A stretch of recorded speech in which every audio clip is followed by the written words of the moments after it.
হাতে গোনা আর কিছুদিন বাকি রথযাত্রা উৎসবের। জগন্নাথ, বলরাম ও সুভদ্রার মাসির বাড়ি যাওয়ার এই মহোৎসব ঘিরে প্রতি বছরের মতো এবারও উত্তেজনা তুঙ্গে। প্রস্তুতি প্রায় শেষ পর্যায়ে। ওড়িশার পুরীতে খুব স্বভাবতই লক্ষ লক্ষ পুণ্যার্থীর ভিড় হয়, এবারও হবে। অনেকেই এই সময় পুরী যাওয়ার চিন্তা করলেও ট্রেন বা বাস না পাওয়ার জন্য যেতে পারেন না। মুশকিল আসানে হাজির হলো ভারতীয় রেল। করা হলো বড় সড় পদক্ষেপ।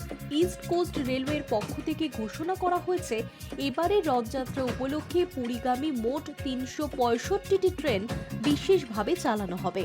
শুধুমাত্র রুটিন ট্রেনের উপর নির্ভর না করে পুণ্যার্থীদের যাতায়াত সহজ করতেই এই অতিরিক্ত ট্রেন চালানোর সিদ্ধান্ত নেওয়া হয়েছে।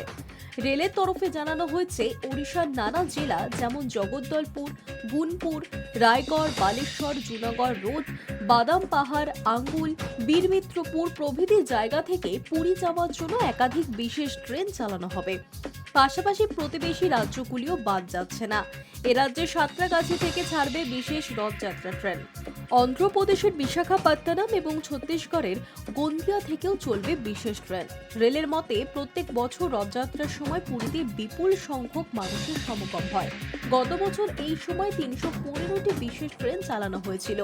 এবারে সেই সংখ্যা আরো বাড়িয়ে ৩৬৫ করা হয়েছে, যাতে যাত্রা আরো ভালো হয়। রেলের এই উদ্যোগে রথযাত্রায় আগত ভক্তরা যেমন স্বস্তি পাবেন, তেমনি ভিড়ের চাপে কোনো রকম বিশৃঙ্খলা এড়ানো সম্ভব হবে বলেই মনে করছে প্রশাসনিক কর্তারা। Hi news network.